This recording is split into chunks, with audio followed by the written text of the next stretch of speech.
This one's called My First American Recess. My legs feel like twigs. My heartbeat feels like there's a drum beating inside of me.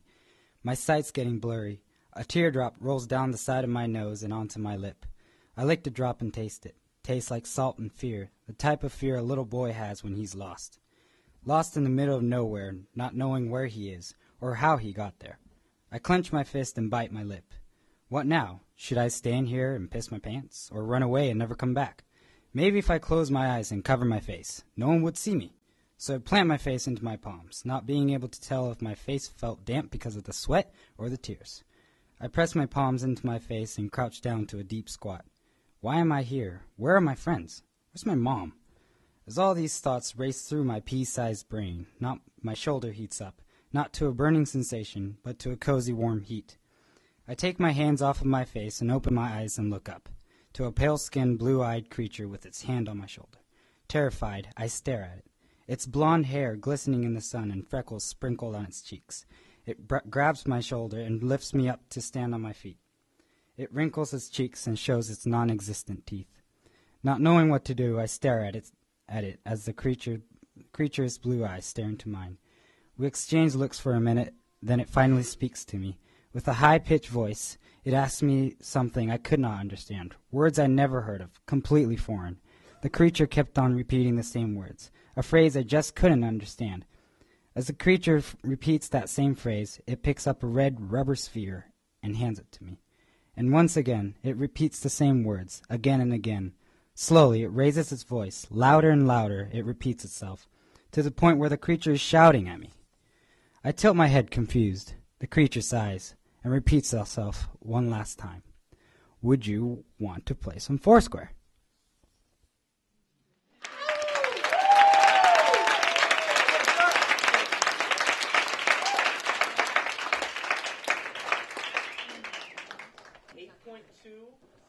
A 6.5, a 10, and a 9.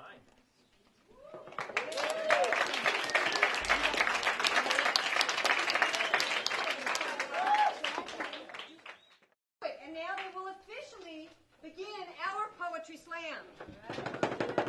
Yeah.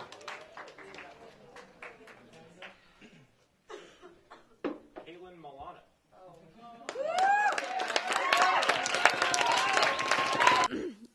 This is called Candy Cane Sugar. Sticky sweet candy cane sugar. It runs down our chins as we grin, laughing. I can't take my eyes off you. I don't want to look away, but I do, because I should, and the look in your eyes hurts. You sit behind me in class, and I swear, every chance that you get, you exist to annoy me to death. Bothering, giggling, poking, prodding, tickling me, until I can't help it, I laugh, and then you steal my hat. I glare at you, stare at you, and then I'm smiling again, because your face broke out in that grin that I never could resist. You're annoying as hell, you always have been, but your laugh rings a bell in my head, reminds me of whispered I love yous, grass on my neck, holding hands in the park as the sky turned dark, Reese's peanut butter cup ice cream, and all the other things that we did, things that we said. I can't get you out of my head. Laying in your arms, I thought it would never end, but it did, and it was my fault.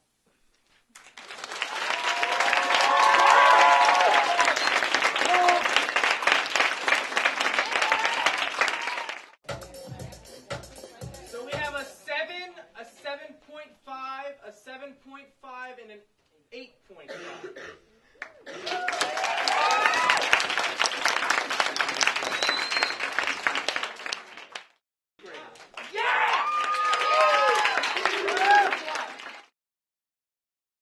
I'm Sierra Hosea, and this is my poem.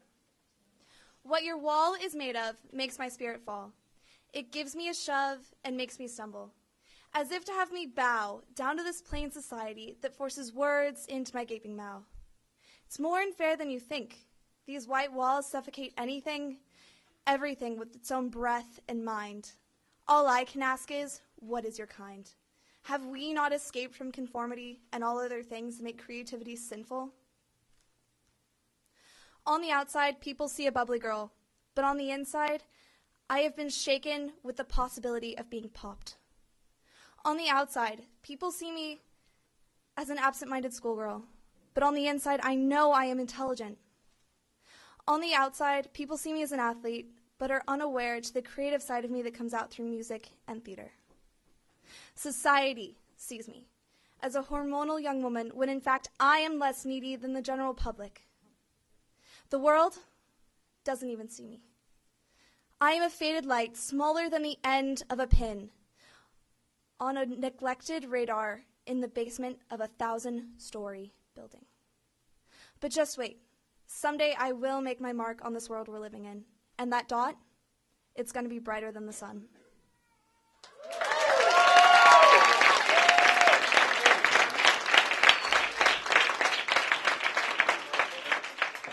So we have an 8.5, an 8, another 8, and another 8.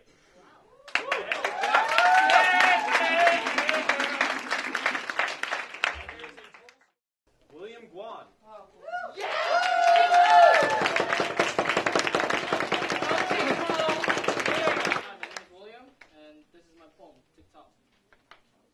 When I was a little kid, elders always gives me lessons about how important time is.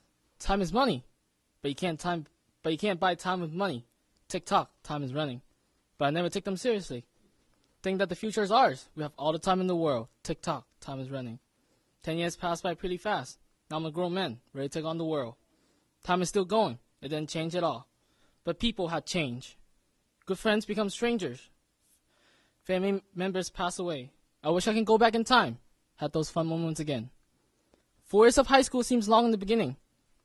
But finally, it's senior year. Shoveling through papers, beggings, pushings, needings, askings, and wondering. Wondering what college and life would be like for me. Grabbing every chance I got to get some extra money. I look back. It seems like yesterday that I walked into the front door. Don't know anyone, scared, and unprepared. Only a few more weeks and I'll go get into a new chapter of my life. College. Once again, friends are leaving, having their dreams and faith. Wishing that I could rewind the clock and enjoy this amazing ride again. Until now, I understand what the elders are talking about. Tick-tock, time is going. Deadlines are closing. No more time wasting. But I still didn't listen. I keep on skipping, wasting my time. Tick-tock, time is over.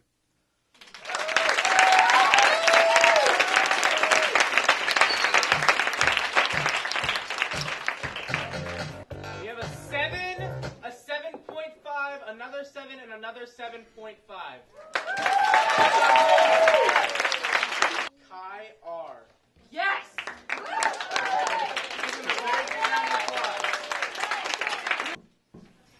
Okay, time slightly breaks. Cool. Oh boy, this is gonna be weird. Okay, all right, my poem doesn't really have a name, so I guess it's whatever really works for you. Right. Sometimes the superhero days just come, and I feel like I could go smashing down walls. Or fly with the wind. Yes, I could do that too. I could raise my voice like a god, hear me! Sometimes the superhero days just come. For me and for you. And when they do, act.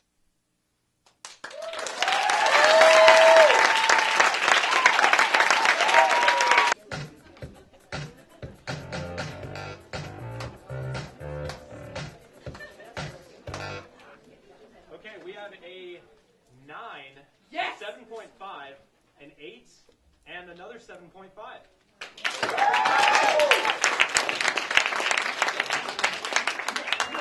Megan Kender, a 9th grader.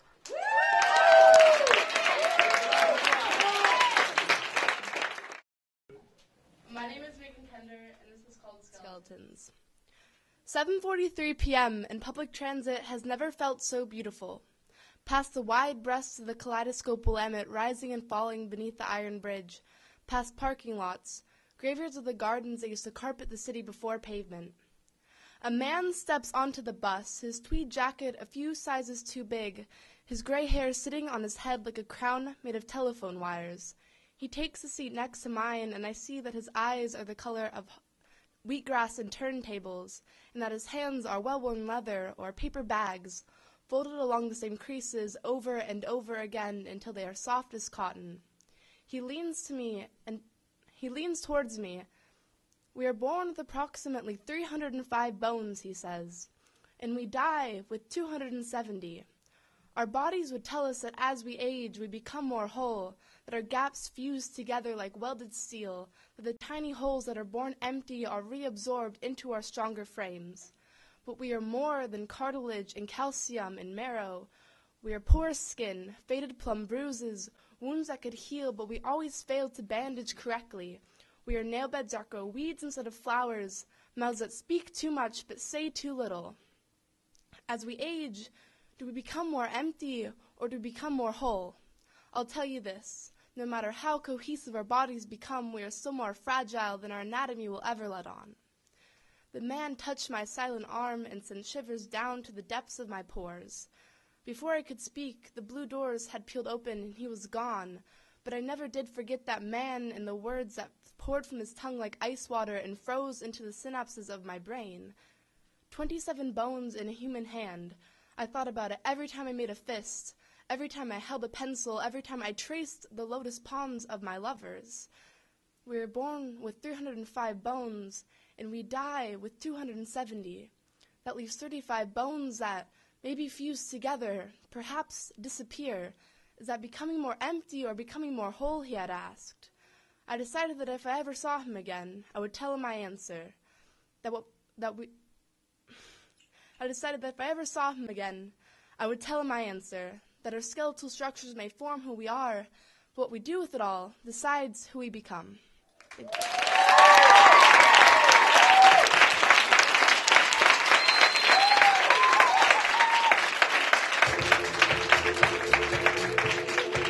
We have a 9.8, an 8.7, a 9, and another 9.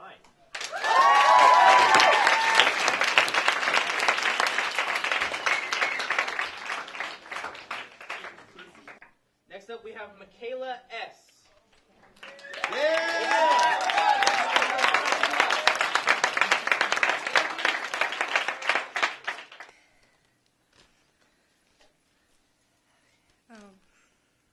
This poem is called, I wrote this poem 2 hours ago.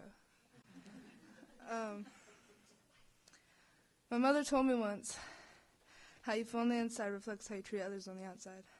The whole world made sense at that moment in time. The scene of the crime. You scared me. It's good.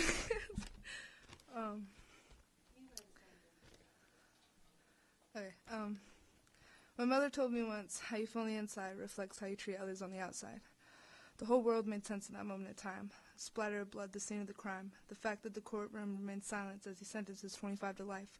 So silent, in fact, that you could hear the drop of a dime. But as time grows stronger and voices grow... as time grows longer and voices grow stronger. Give me 2 minutes to tell you my thoughts, no longer. I begin to think the hate of man turns into ignorance at first hand. I lean out the window and shoot you with the gun in my hand. I bet you have heard of it, land of the free. I get over on you, you get over on me. Next thing you know, I'm killing off your family tree, you know. This is not how it's intended to be. Possibly it could be that when you cross the mix between a man and tree, you get something astonishing. Raise your hand if you understand me. Yeah, I didn't think so. All right. That's what I thought. Back to the point. Okay, back to the point with the gun in my hand. Son, you humiliated the man. Yeah, okay. Shut up.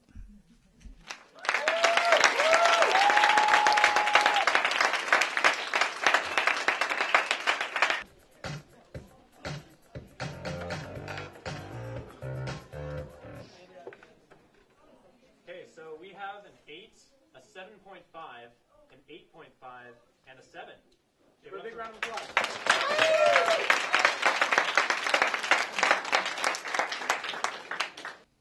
Thompson Brooke, grade 10.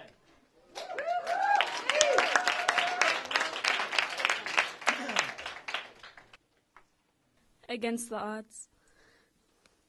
How am I defined? Personality? Looks? Race? Brains? Well, at first glance, I am defined by looks and race. Stereotypes, racism, and just plain stupidity drive the opinions of those who judge me.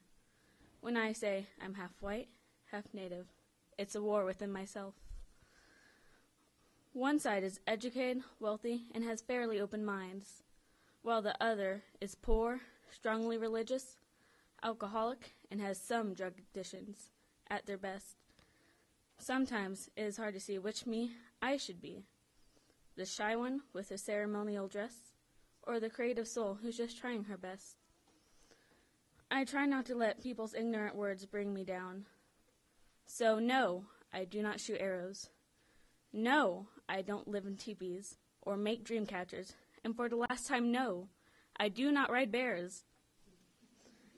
Going to Indian country and back to the city, year after year, all year round. I rise above the rest, no matter the test. Because the one who succeeds, that one will be me.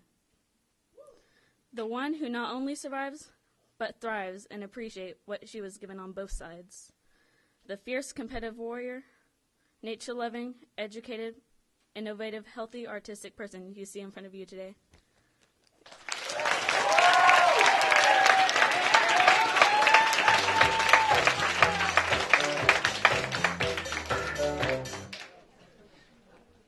And Brooke has a 9.5, an 8, another 8, and an 8.5.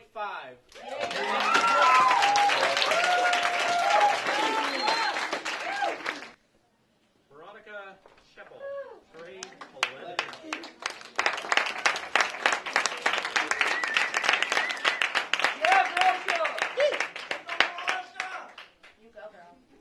Hi, my name is Veronica. My poem is called Life.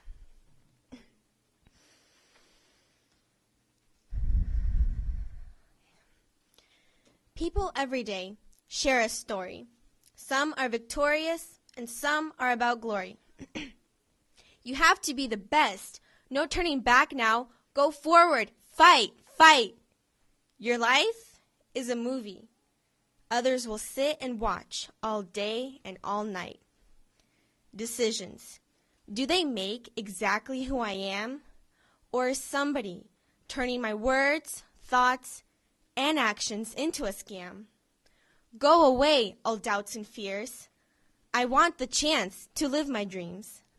No pressure, no more confusion, no need of this expectation to be an illusion. Whatever you love to do, it will bring you success, whether it's more or less. It should be about who you want to be. Your eyes will open up. Then you will truly see. Thank you.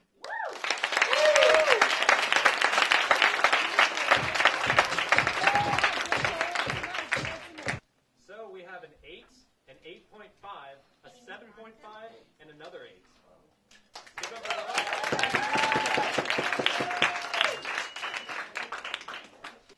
Next up, we have Marina, grade 9.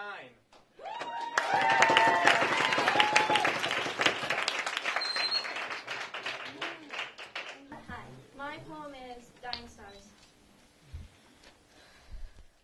I'm merely a star among the millions of my siblings. I'm considered a mystery, hard to read, quite depressing. I'm shy and quiet. I often think about suicide. That's why my light is going out. The orb of light in the night sky is getting dimmer and dimmer.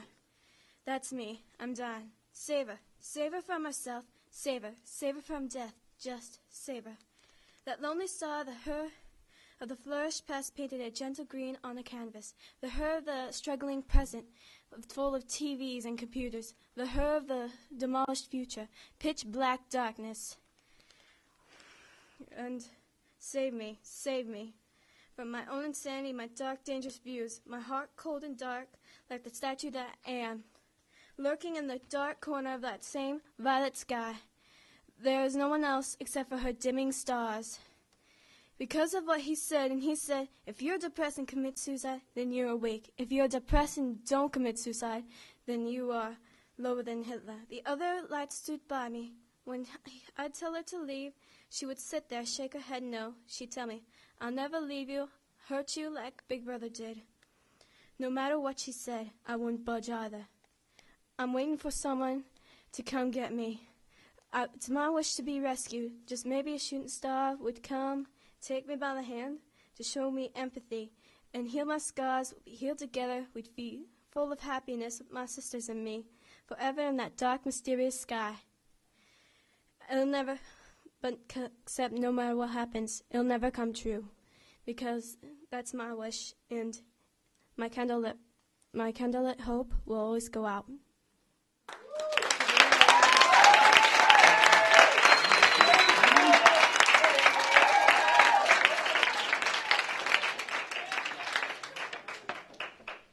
She gets a 9, a 7.5, another 9, and a 7.8. Thank you, Martha.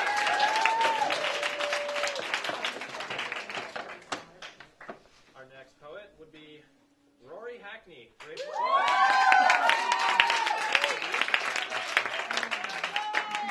Hi, I'm Rory, and I'm going to be performing a poem I wrote called That First Fragile Word. There's something strange about writing things down. It's different from typing things out on your computer. Words materialize from the tip of your pen like magic. No blank white page taunting you. No relentless questions. How should I begin? No doubts, fears, useless wondering about whether your parents or your teachers or your peers will like what you've written. About whether this idea is worth writing down. About whether this part might be better rephrased. You just scribble things down like it's nothing.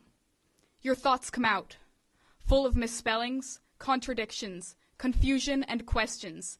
That cannot be erased, that cannot be altered. Simply barfed onto the page, beautiful in spite of the sour taste in your mouth and the corn from last night's dinner, because they came directly from your mind to the paper, without being eroded by that abrasive inner editor or spell check or the doubts, because you already wrote it down and there's no backspace key for your notepad like there is on the computer. That endless blank white page, scrolling down forever, full of potential that you ruined when you typed out that first fragile word. It's not good enough. It will never be good enough, so you erase it all. Control X, Control Z, backspace delete. There's so many ways to destroy the ideas brimming over the rim of your imagination. But in the end, you know there's really only one.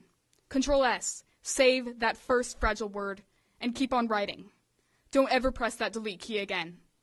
Years later, you'll look back at that idea you thought was trash, and realize what a gem it truly is, was, always has been. What do you lose by writing things down? You don't have to show it to anyone. Turn in something completely different, but don't crush the idea sparking your imagination. Create it. One day it might become something beautiful. That first fragile word matters more than Romeo and Juliet or Invisible Man or the Odyssey, because without it, how would any of those have begun?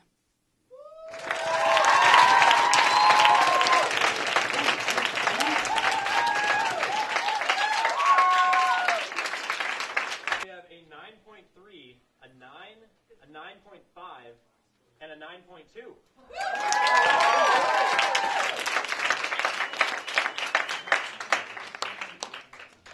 Our next contestant would be Mari Dika, grade 11.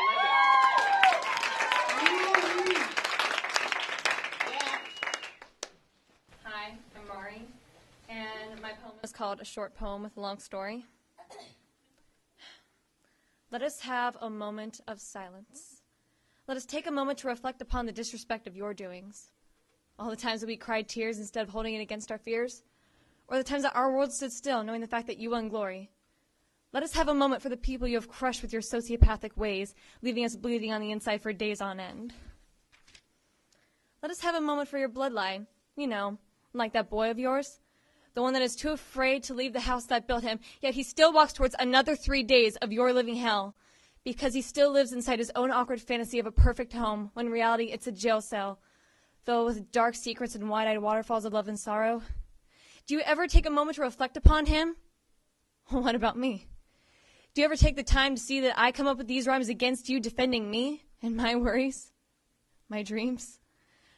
The sleepless nights where I think of you and I and the simplicity of how things used to be? Do you realize that you are irrelevant to me? The father-daughter bond is no more. There is no longer any time to implore or ask why.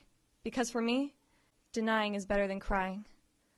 Let us have a moment of silence, not just to remember and reflect, but for the quiet to kick in so we can hear the screams begging to escape from your head.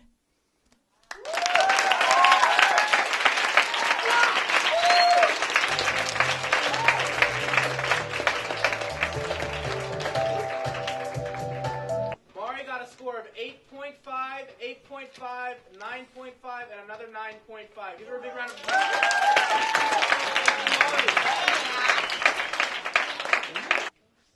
Isaac Dew.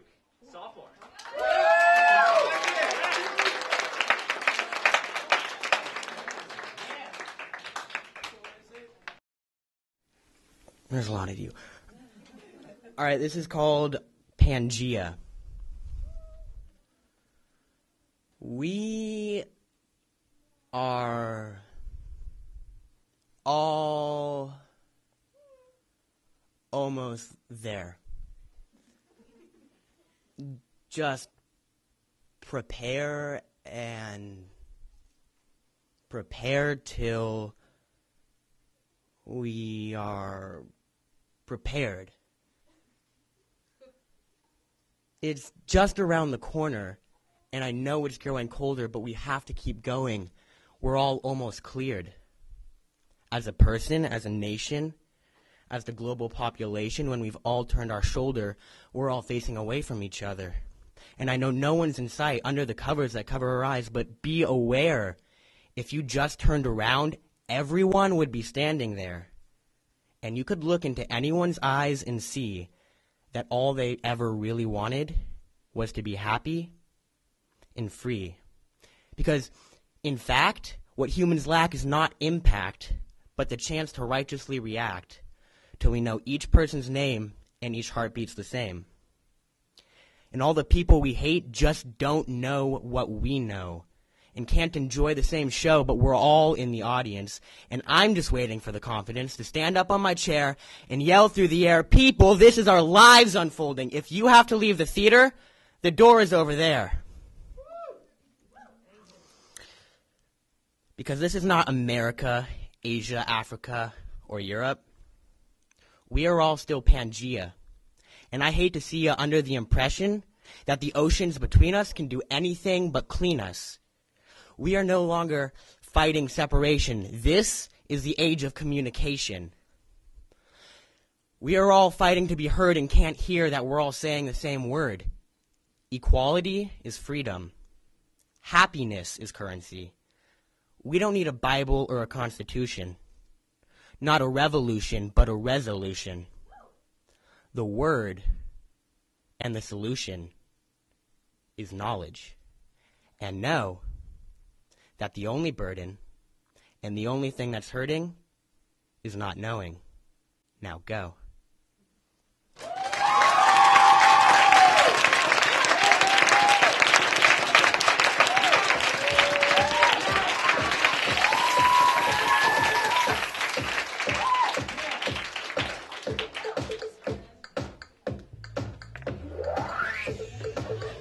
And the scores are a 9.5, a 9, a 9.6, and a 9.8.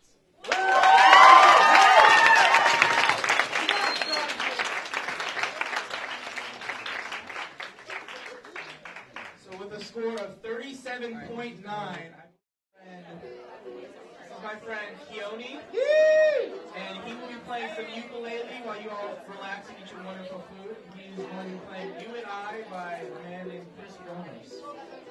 So let's give him a big round of applause. Yeah, Keone!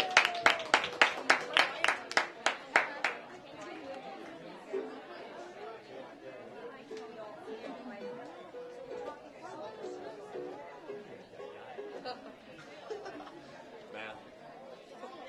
Science.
Keone!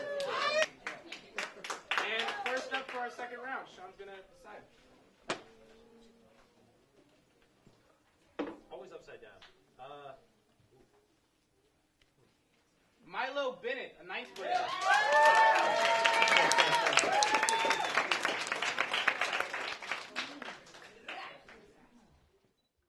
I'm Milo Bennett, and this poem is called Stereotyping. There once was a time where stereotypes didn't exist, a time where your hair and what chair you sit in did not give you a place, a time where following the leader was a game in first grade, not posers following the mainstreams wanting to be the guy that always gets laid.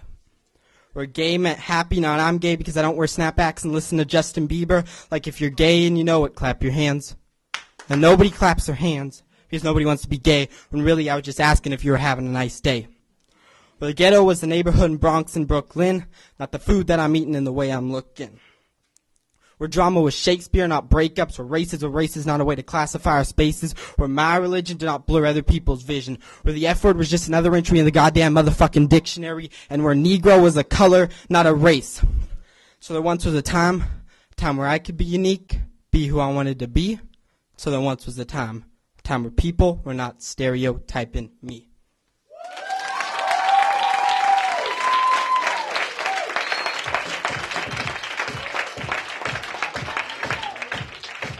So we have a 9.5, a 9, another 9, and a 7.5.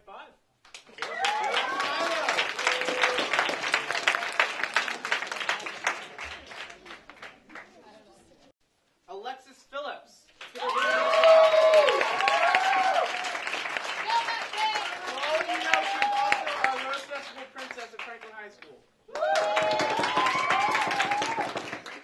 Tyler, thanks. So this poem that I recently wrote is entitled Click, clack, boom, there goes another one. 17-year-old boy buried in a tomb. Standing at 6 feet tall, his life was cut short, and now he'll never have the chance to thrive along the court. When will the violence stop? After 6 or 7 more kids get popped? It happens on the regular. Breaking news, they say, smiling, as if a child's death is okay. And for what? To fight an endless battle over territory, leaving the concerned parents' face smeared with worry. Vicious gangs to the lives of our youth, using flaring colors such as green, red, and blue. It leaves me to wonder, what is wrong with the world today? We have an increase in STDs and babies having babies who think it's all cute, but that's not to say I'm against teen parents, just aware that teen pregnancy is a real lack of communication and failure of education throughout our great nation. You see, I got this crazy idea, at least that's what some people think. But if we as a people come together collectively and focus on what's being taught rather than what's new so our kids won't be bought, then there will be a reduction of crime once children aren't so focused on retrieving nickels and dimes. And the rates of depression will decrease because people feeling unworthy of life will cease. We just have to make it evident that furthering your education is a better accomplishment than going down to the police station. That's why I applaud teachers. They're the mentors and advocates who help raise future leaders, encouraging young girls and boys to share their toys, helping teenagers get through tough times by showing them ways to avoid crimes. I mean, we all know of the difficulty that being a teenage boy, let alone a girl, can be. The pressure to do drugs and hang out with thugs and in the winter wear Uggs. Everyone expecting you to try and fit in rather than highlighting your creative individuality. You see, if society focused on the aspect of education and not overconsumption nor city block reconstruction, then our economy would soar. No longer would patriotism seem like a chore because life would no longer be a bore once the gates of opportunity opened up more. If you think about it, I mean really think about it, everything wrong with the world today can be solved. The human race just needs to get involved and teach our kids some compassion, give them the hope for the future, allow them to learn from their past. Our generation and every generation to come can be the heroes of tomorrow and the good Samaritans of today. But it starts with us. So be the change and help rearrange our nation. by encouraging higher education.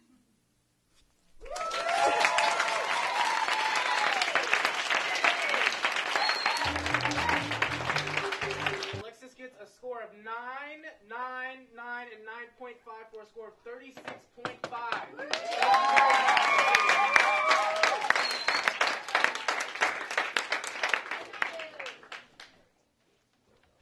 Our next contestant, Kevin Sanchez, and he is a freshman.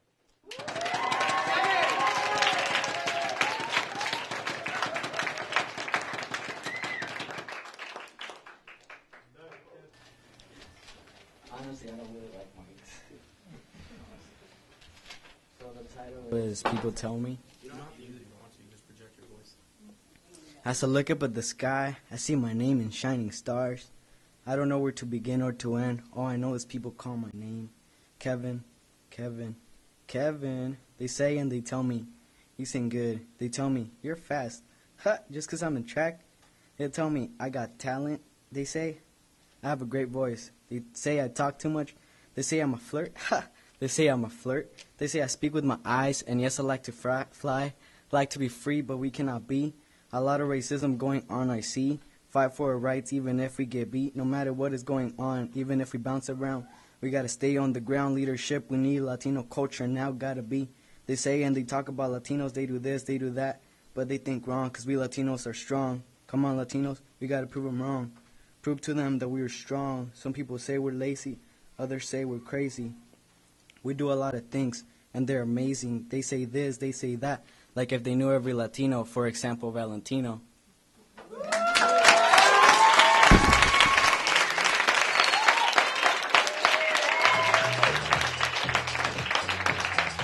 We have an 8.3, a 9.5, an 8, and an 8.5 for Kevin. Give it up.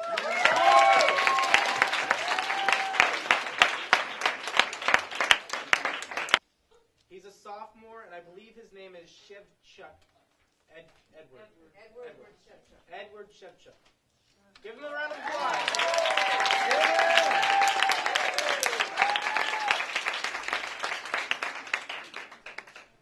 Hello, my name is Edward, and my poem is Life.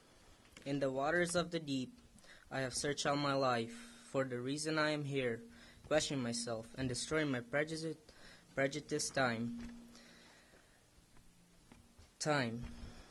I knew I was going nowhere. I was stuck again in the hall with no doors and no ending.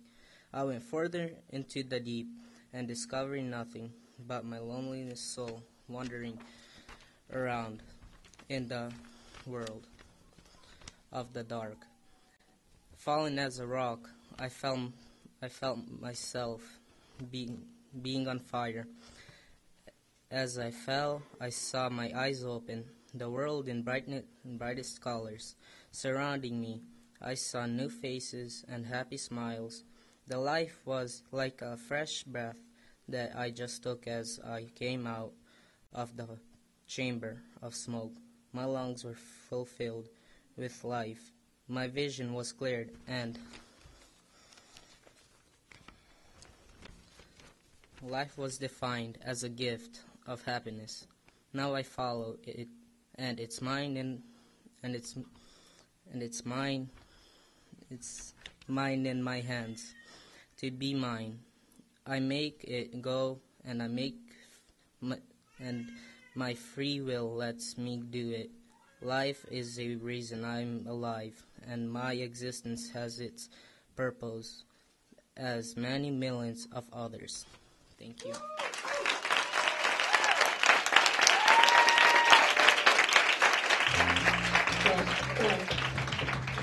8, 7.5, 7.5, and another 8.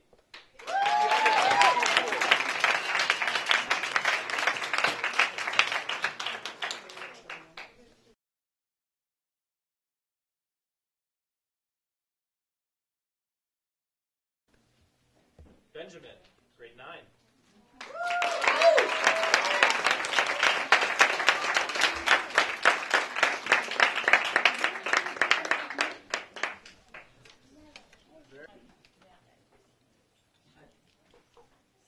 My poem is called Be the Change. There are people out there who are done with this time. Every problem was their fault. Every day is an impossible climb. Every hour, every minute, every second is a crime against their person. There are people in this room who straight up want to die. I'm here to say, just open your eyes. I look out at the world and life gets me more high than any drug could, and I will see through the lies, at least until I cease to fly through hateful winds, heinous fields of fire. I see the evil live, the lively die. I see a world of unsolicited, acute, explosive ire. I sail through the clouds, trolling with beats, drops, and hooks, trying to see if the world's really as bad as it looks. We hit the books, fun. We ain't pawns and rooks, son. And the past won't show us where we've really won. For every inconceivably awful time, there's been a savior to mend it, and every hero seems to make their life and find ways to end it down the barrel of a gun. We could hide, we could run, or we could hold fast. We could see the truth, the world really is this nasty. And we gotta grab our monsters by the tooth, shake 'em round real good, show 'em the world's only as messed up as we make it be.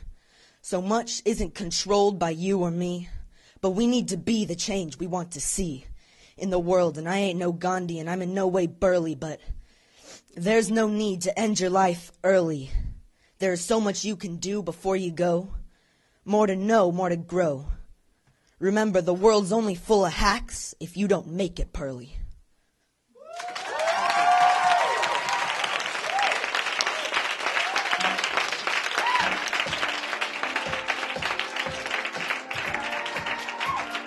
We have a 9.5, another 9.5, another 9.5, and a 9.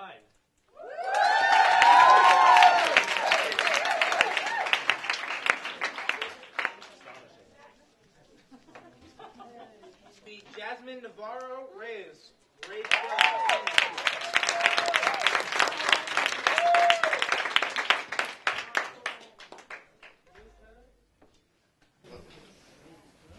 I'm Jasmine Navarro, and my poem is called I Want to Be. Victorious I am not, courageous not the least, because I am full of fear, like a child afraid of his abusive father. I am weak without wonder. I am lost, like a sheep searching for its owner. I have negative thoughts written all over my confused world. I am alone, but yet surrounded by people who love me. I am salted tears rolling down my puffed up pink cheeks, then glowing smiles filling tender hearts. I pray, but sometimes those prayers seem to float and disappear, as if I'm talking to myself or to the light green wall in my bedroom. I shout, I whisper. I believe no one is listening. I ask myself, why don't I feel his presence? I read his scripture, I learn, and then I forget. I have stains and holes all over my clothing, worse than a dirty bum under a cold, lonesome bridge. Holes no one can ever fill, stains no one can clean away. Not even the most loving human in this world. Because, honestly, I am worthless without God. I want to feel whole. I want to be like David, fearless, who fought against the giant and wasn't afraid. I want to be courageous like Daniel.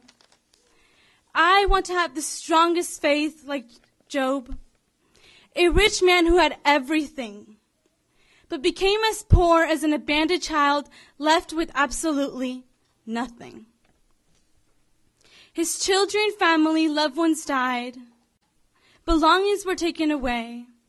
He suffered with leprosy, but his faith was so enormous that he continued to worship and thank him throughout his suffering. I want to be strong like Samson. I want to be like Maria Magdalena, who kneeled down to kiss Jesus' feet and washed them with the most expensive perfume. Clean as the white coat of the snow that has fallen from the skies of heaven, I desire to be. Stainless, holeless. I want to pray and know He is listening. I want to feel His warming presence. A different person is who I dearly want to be. Listen to my words, because I don't want to be that lost sheep any longer. Thank you.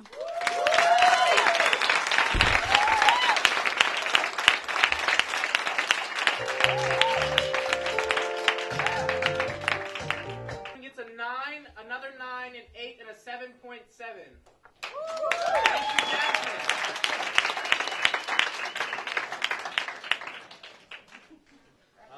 Jordan Templin, a freshman.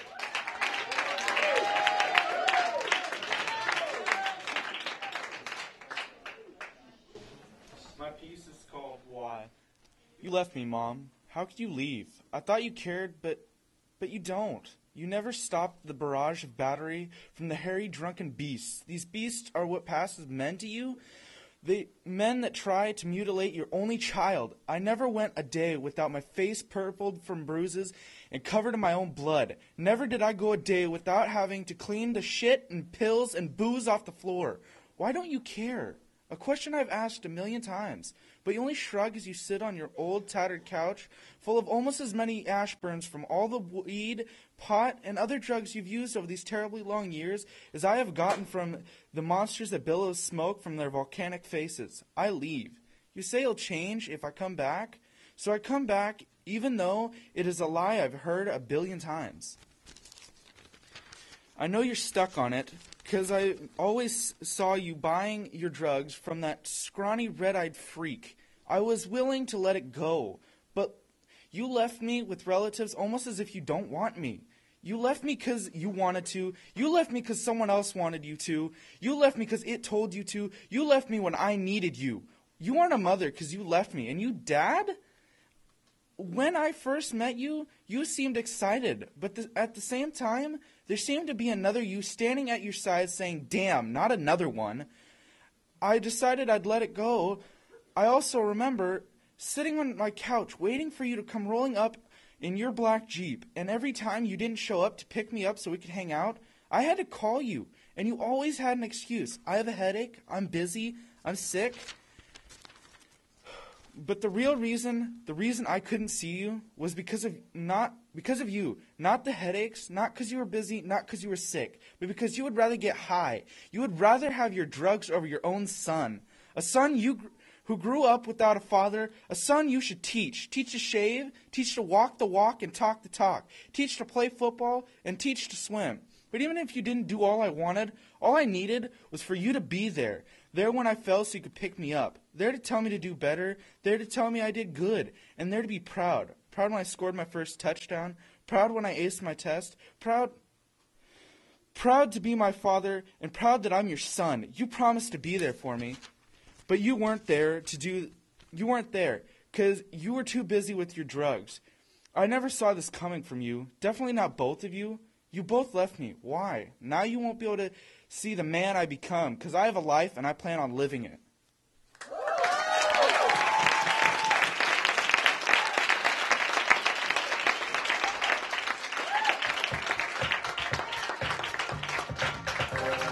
So we have a 9, an 8.5, a 7.8, and an 8.8. Give it up for Jordan.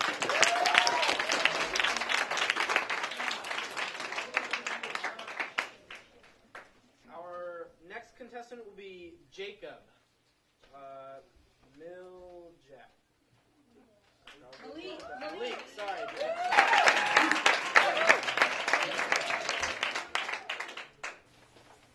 I'm me, this is me, you're you. I come and go like a common wind.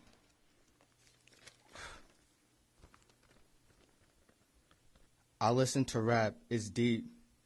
It's too deep for an intro. So let me find another use.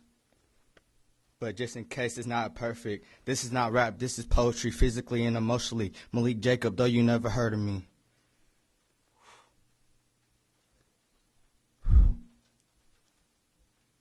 I'm common. You're a protege. I'm the nightmare behind me. I'm lovely, though I'm not dressed for this occasion. I'm serious and over it.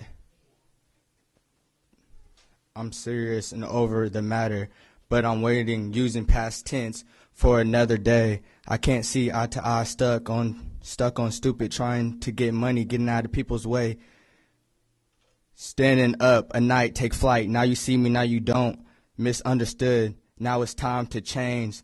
I'm trying to get that hundo.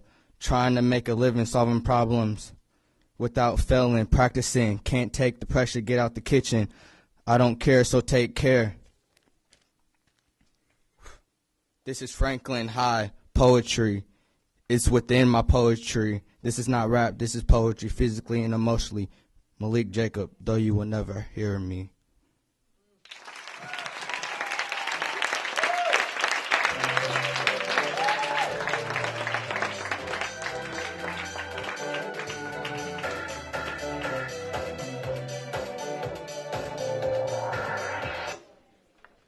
And the scores are 8.8, 8, 7.5, and another 8.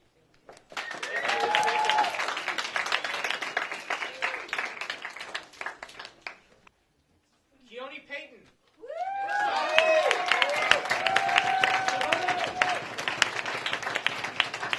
My name is Keone Payton. This is my first time doing it. Oh, my bad. And like I said, my name is Keone Payton. I'm in 10th grade, sophomore. Yeah, this poetry is called Pain. Sorry for that pain that I put in your heart. I'm sorry that I heard you and I didn't listen. I'm sorry for all that pain that I lied to you throughout school. I'm sorry for all that pain that I told you that I was going somewhere where I really didn't go. Sorry for all that pain, miss words led to somewhere that doesn't make sense. I'm sorry for all that pain that I told you that didn't even make sense. I'm sorry for all that pain that I brought to you. Sorry for blowing all that smoke. That kind of smoke that makes problems even worse. I'm sorry for all that pain that I told you that was in your veins. I'm sorry. Sorry for all that pain. Please forgive me. I'm sorry for that pain. I'm sorry. Pain.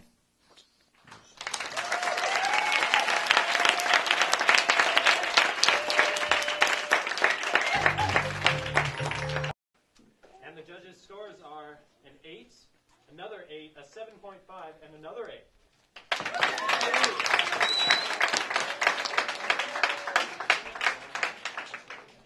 Wayne Bethencourt, a senior. Give him a big round of applause.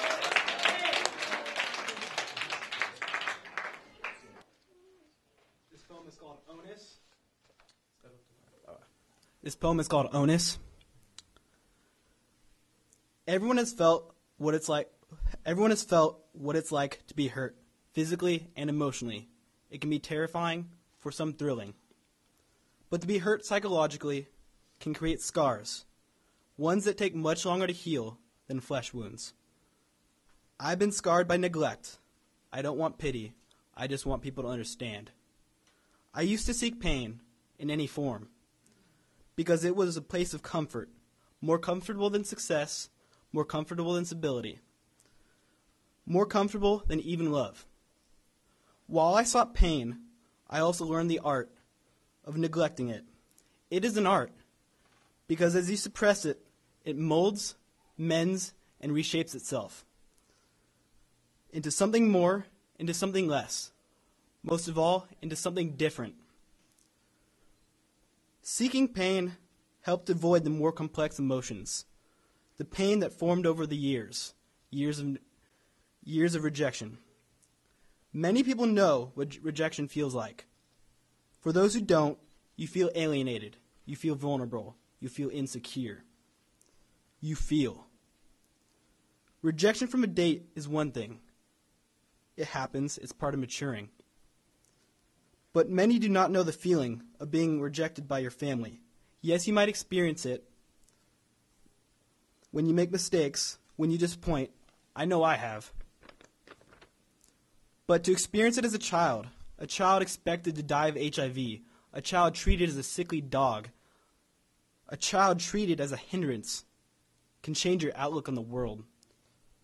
To experience rejection as a baby, because no one came for you when you cried, ever, because no one acknowledged your presence, because no one gave you food or milk when your stomach was growling with hunger. To experience rejection as a fetus, because your parents tried to abort you, because they knew you would be a burden, because drugs were their priority. Changes you as a person. It made me reject myself. It made me hate my very existence. I came into the world unwanted, unloved, and uncaring. I once wanted to leave in the same manner. However, I've grown. I am still growing, still learning, still healing, but I will not leave with gaping wounds. I will leave the scars. We all do. But I will have nurtured them. Sewn up the loose ends where possible, accepted where otherwise, or made peace with myself. I will leave having experienced many emotions, while accepting everyone and its importance, without rejecting them.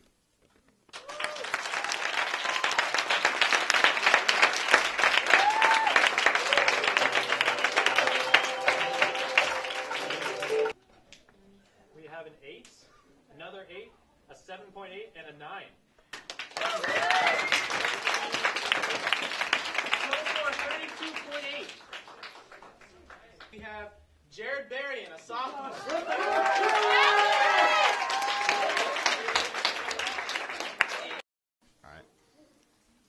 My name's Jared, and this is called Thank You, Dad.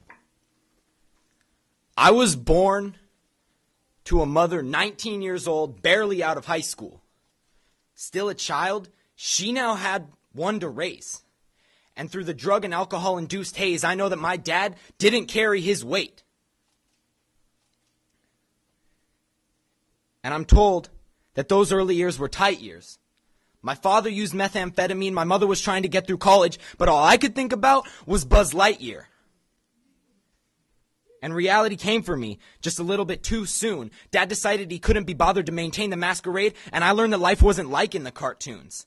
I remember being about this high, younger than 5, staring into my dad's eyes and screaming, "No, Mike, you leave my mommy alone."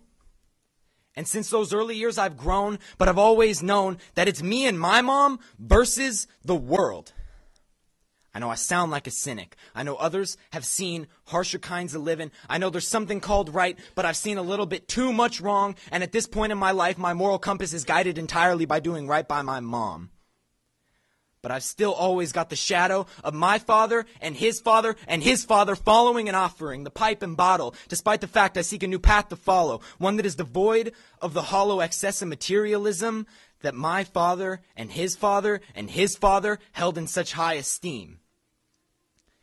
But at this point, when your innocence is this far away faded, when your mind is this jaded, when your self-worth is this degraded, when you're this impregnated with hatred, certain things become a little bit more sacred. Because when I make it, in spite of a dad that was absent, my lack of assets, my tax bracket, or my social class, it'll be worth the patience. So thank you, Dad. No, thank you, world. Thank you for being unforgiving and cruel. Now bear witness to what I become. I won't ever need help or aid, even when obstacles come in cavalcades. Because when I pull up in front of my mom's dream home and I hand her the keys, existence will be entirely validated for me. I'll do anything to make Jessica Buterin see that her trial and struggle wasn't wasted on this air that I breathe. Thank you.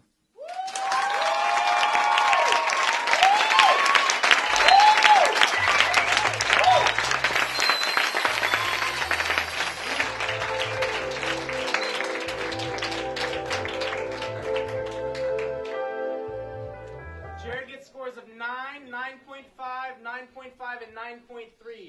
Thank you very much.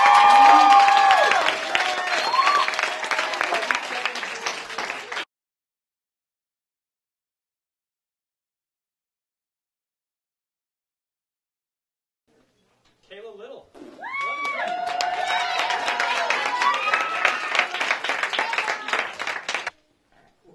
My name is Kayla, and my poem's called They Don't Know.